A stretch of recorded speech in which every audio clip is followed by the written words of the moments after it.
back in Virginia Beach now. Actually just got to the Norfolk Yacht Club to meet a few girlfriends to watch the finals. So it'll be really fun. Arena Sabalenka playing Jessica Pegula. Love them both and hoping for a really great match. Gonna have some great company, great views, and it's gonna be a great start to the day.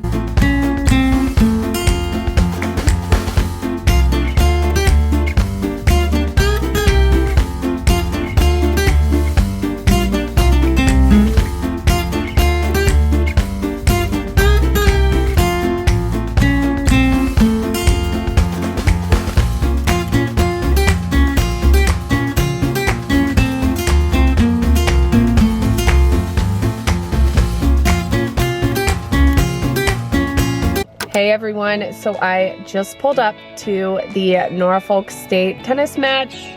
You can see right there, the court's right in front of me. I'm gonna help them today. They have a big match. I love helping them out when I'm in town. It's a great group of kids. Hopefully we get the win today, and then it's back to work for me.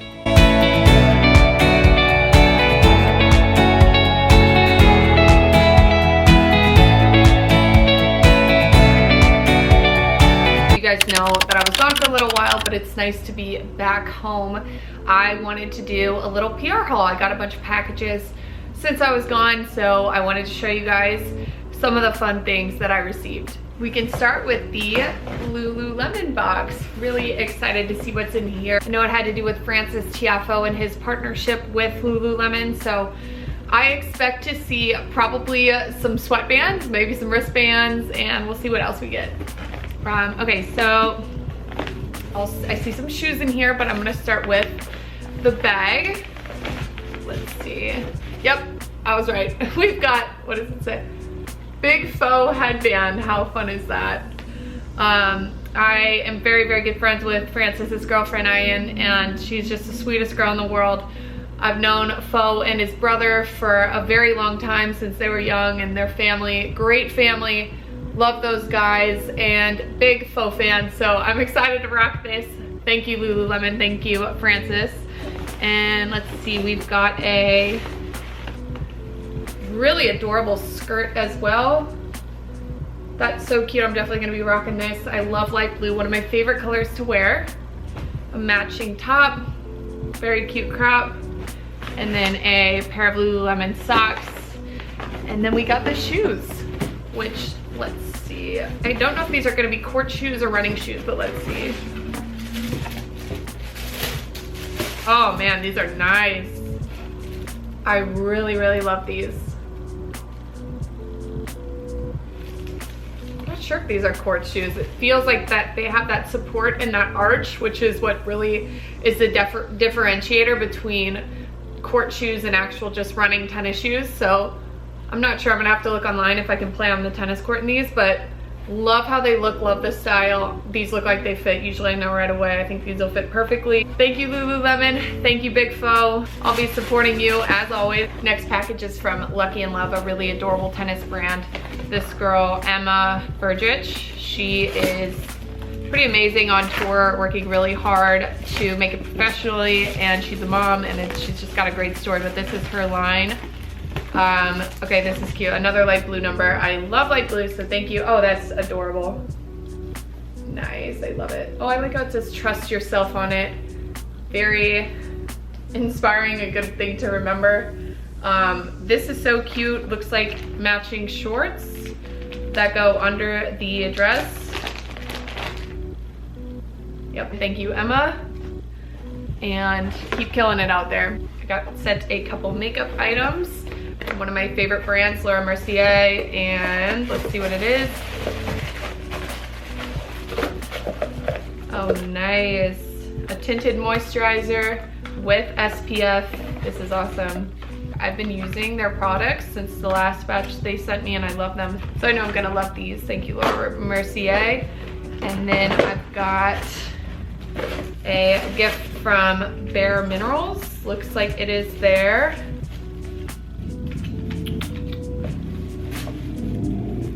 Setting spray. That's awesome. I'm out of mine, so this is perfect. This is gonna be awesome, especially during those hot days in the summer and traveling coming up, so thank you bareMinerals. I'm going to use this all the time probably. I got sent a couple more clothing pieces. This is a really adorable brand called Never a Wallflower. It's a very cute dress. I love it, love the floral pattern and kind of that sheerness on the sleeve and the bottom of the dress. I think that's just so cute. And then a matching jacket. Very, very cute, good for spring. I'm very excited to wear this dress. They also sent this adorable red dress. I actually think this is gonna be long enough, which I love. Dresses for the most part aren't long enough. These have the built-in shorts. So I'm very excited to give this dress a try. I can tell this is gonna be really, really cute. Just feels very high quality. Thank you, Never a Wallflower. They sent these adorable socks. Actually, I love this because it has the stickies on the bottom for Pilates, so I'll be using these. Lastly, I received 2 adorable dresses from Smith and Quinn. I absolutely love this dress. I actually just did a little photo shoot in it yesterday. It is so classy, it fits so well, high quality, and then this adorable floral pattern in another dress. So Smith and Quinn, I believe they're a pretty big golf brand, but making a little splash in racket sports as well and tennis. And so I'm really excited to, you know, wear this, bring it on to the tennis court. So thank you. I am so lucky that I am gifted these things. I never take it for granted, and I'm thankful for every company that thinks of me and sends things my way. I just feel like the luckiest girl in the world. So thank you to all of these companies. And now let's do a little Q&A. I recently put up a little questionnaire on my Instagram, and I figured I'd do a little Q&A with you guys since I got a little bit more time at home. I wrote down 3 of the questions that I got that I'll answer for you, and we can start with the first one, which is, how did you get started with what you're doing? So my story is definitely unconventional, and I spoke about it on the panel at Racket X. You know, right after college, I decided to not play professionally, and I decided to take the highest paying coaching job, which led me out to Sun Valley, Idaho. And it was a great experience, beautiful, beautiful place. But while I was out there, I realized that I still had such a need and such a feeling and need to be a part of the sport, a part of professional tennis. I had so many thoughts and ideas about the game that I wanted to share with everyone. So while I was out there, I hired a website designer and I started writing. I wrote about all my thoughts in tennis. I wrote about fashion in tennis. I wrote about my friends who were playing on tour. I shared their stories.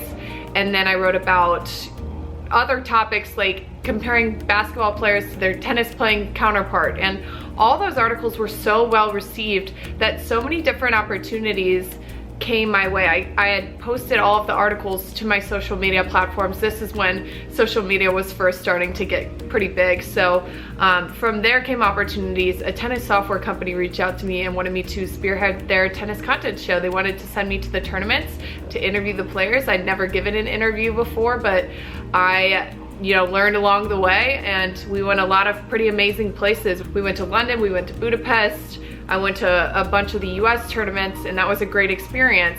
Then from there came another opportunity with a tennis app, a live scoring app, where I helped that app come to life, and I was their digital media host. So again, I was being sent to all the tournaments, and what I learned was I really, really care about sharing the personalities and aesthetics and how cool each and every tournament was. Take a photo or video while I was out there, and I'd post it to social media with a long explanation about the tournament. And from there, my accounts began to grow.